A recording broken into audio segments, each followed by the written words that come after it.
Good morning, Dawn. How are you? Good morning. I'm doing well. How are you doing? I'm doing quite well. Thank you. It's amazing as an opportunity to interview you today, and I look forward to learning a bit more about you. Awesome. I really appreciate that. Absolutely. Now, I have had an opportunity to read your bio, and it is impressive, must I say. Now, you're studying environmental science and with a minor in public policy.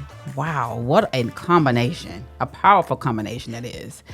Now, what drew you to that intersection with those two, studying those two topics, and how do you see science and policy working together in your future career?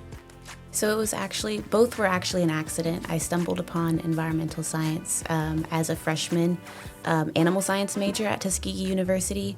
I realized that I had passions far beyond being a veterinarian, which is why I initially went to Tuskegee.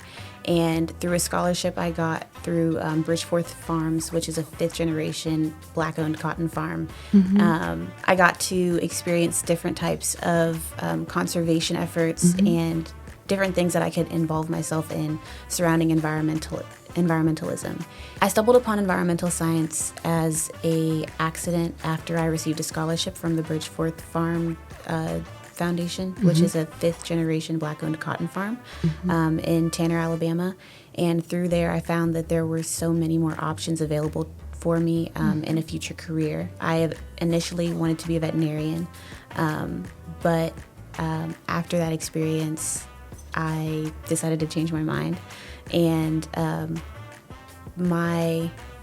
little bit further into my college career, I found that public policy was a way that I could use my newfound passion for advocacy, which I found when my friends and I started the garden club at Tuskegee University. And with public policy, I plan on using my science background to advocate for real-world solutions that are science-based. I find that in this administration currently, that is not always the case. And so I wanted to make sure that I was educated so that I could uphold those values when I become a professional. I love that.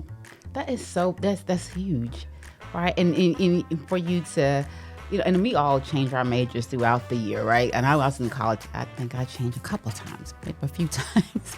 And so, but we change it based upon when we're finding ourselves. We're finding what we love, what we're passionate about, what brings us, what we love to do every single day. And so I see that there was an accident, right? And you just stumbled up on you, right? And when it came to you, like, oh, this is it. And so I love that you just, just like, this is what I want to do. You mentioned something about the real world, and I want to talk about the real world impact in your internship experience that you are part in. During your internship with the NRCS, Caribbean Era State Office, you worked directly with producers and conservation practices. What was one experience from that summer that changed how you view environmental work on the ground? When involving myself in conservation practices, I expected to do the work. I expected to put the seeds in the ground and get my hands dirty. I saw that most of the work being done in the NRCS is about teaching, and I was surprised to be comfortable there. I do love being outside, and I do want to integrate that somewhere in my job, and I was surprised to see that the NRCS, my internship wasn't just pushing papers around. We did spend some time in the office filling out paperwork, but we also got to go to the different farms and educate producers on different conservation practices and how they could integrate them into their practices to make their practices more sustainable. And I really appreciated that. And I also appreciated the fact that the NRCS isn't a regulatory agency. It's a service-based agency, which means that we don't crack the hammer down at all. Nothing is mandatory for producers before the contract. But I really appreciated the fact that I could go in and give my professional opinion and people could take it or leave it. I like that, being in charge. This is what I feel. This is how I feel. You like it? Okay, don't worry about it. I love that. Now, your leadership initiative at Tuskegee Garden Club, you mentioned you want to get dirty, you want to get into the ground, you want to be outside. Now you co-founded. Wow. You co-founded and now lead the Tuskegee Garden Club? Wow, that's impressive. What problem did you see on campus that led you to start this organization? There were several different problems, or I guess gaps we saw when it was me and 4 other freshmen arrived on campus in 2023. We saw that Tuskegee was a college highly regaled for its agricultural practices, and as a land-grant university, its agricultural college, Canes College of Agriculture, Environmental and Nutrition Sciences, was a huge part of its mission. And we saw no fruit to bear of it, per se. We saw no garden. We saw very few greenhouses, and they weren't in the best shape. And so we wanted to see a garden that reflected the prestige of the agricultural program at Tuskegee. We also saw that the cafeteria wasn't up to our standards in several different cases. We weren't satisfied with what we as the clients of Tuskegee University were receiving. And because we loved our community and we loved Tuskegee University, we wanted to contribute to its success. And so we created the Garden Club with the initial intention of just asking for 1/4 of an acre and gardening ourselves and then producing and giving it to the cafeteria.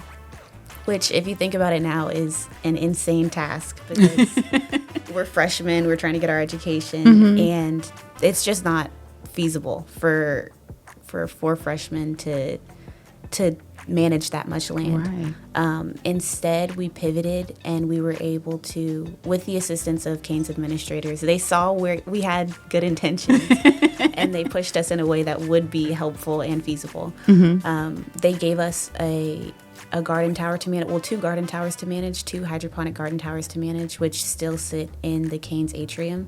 Oh, wow. And we harvested the lettuce that grows there and donated to the food pantry.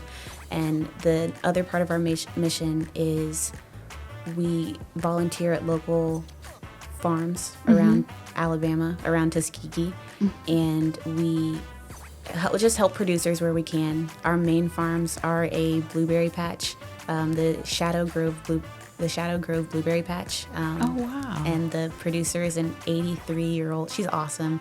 Her name's Ms. Josie Botamosi, and she managed that land just after she retired. She wanted to provide a place where people can reconnect with nature, and she absolutely does that. And our second producer is Miss Jackie Taylor. She has an apiary, a bee farm, and we go and we don't mess with the bees just because some people are a little apprehensive, and we're the garden club, not the bee club. But we do paint the hives and harvest. We harvest some of the seeds from the flowers she grows because she also has a pollinator habitat.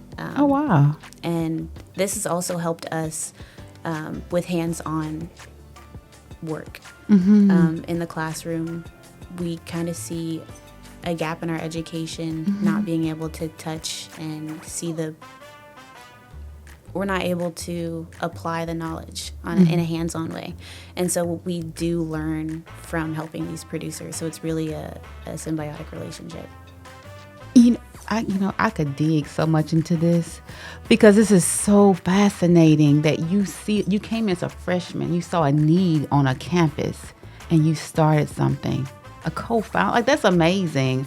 Like, that's leadership on steroids. You think about it because most freshmen are coming to college are nervous. They just getting their bearings together and being a freshman in college. That's enough in itself.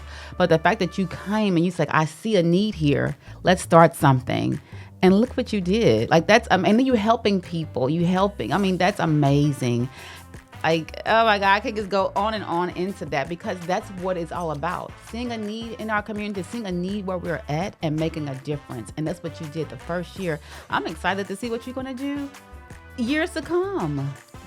Oh my gosh. I have a tower garden. So you ever heard of tower gardens? I have a tower garden and I call her Bloomy. I gave her a name.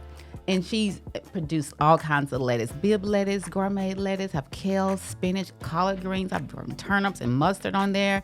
And it's amazing to watch what you plant produce And I also give it to people as well. Like, because I can't eat it all, but I give it away as well. And I love doing that because it's something that I did with my own hands. And you can't buy it in the store. You can buy it in the store, but you can't buy this in the store that I did, right? And it's just amazing that the fact that I can give back in that way. And you inspire me, like to even to do more of that. Like I want to get another tower garden. Oh, that is amazing. And I love, and bees too. I've been watching this thing on Instagram about the lady with the bees, how she gets to go out there and she just have her equipment on, but she's not scared of them touching her and stinging her. And it's about oh my God. So I would love to see this in person, what you created. And look what you did on campus. You made history on campus, your first year, something to be talked about and celebrated. Oh my, okay. I'm just excited what you're going to continue to do. Last question to you, Dawn. I know that you are one of the candidates and you received a scholarship from WALA to spark off or, to start your college career. How did that make you feel when you found out that you was one of the ones who was awarded the scholarship? I felt very important. I have applied to so many scholarships even before coming to college, and it feels like you're submitting something into a black hole. And so first having to receive the scholarship made me feel very special and very honored, and seeing how it helped me also kind of inspired me to do more and to apply for more scholarships. But to I guess something that I've learned while being at Tuskegee is that you can't help other people from a deficit. And so when you're able to support yourself, you're able to support so many other people. So I really appreciated that scholarship. It lifted me up. Amazing. That's amazing. That's so amazing. And that's why WALA is who they are. That's why they are so important to our community. They stand out because they help students that need that help, right? That need that, like, I just need a chance. Give me a chance. And look what they've done. They gave you an opportunity and you have done amazing things. And they should be proud. I know they're proud of you. I'm proud of you. And oh my God, I can be my daughter. I love you. Amazing. So I am looking forward to see what you're going to continue to do on college, campus, in the world, in your future. And it's just guys up from here and continue to be a support, continue to be a need for the community and you see something needs to be changed, you make a way to change it. And you don't care how big the task is, you just took a leap of faith and just did it. And then what they did, they send somebody to help you along the way because they believe in you too as well. So continue that. Amazing. Absolutely. Well, this has been a WALA Houston production, and thank you so much for your time. Thank you.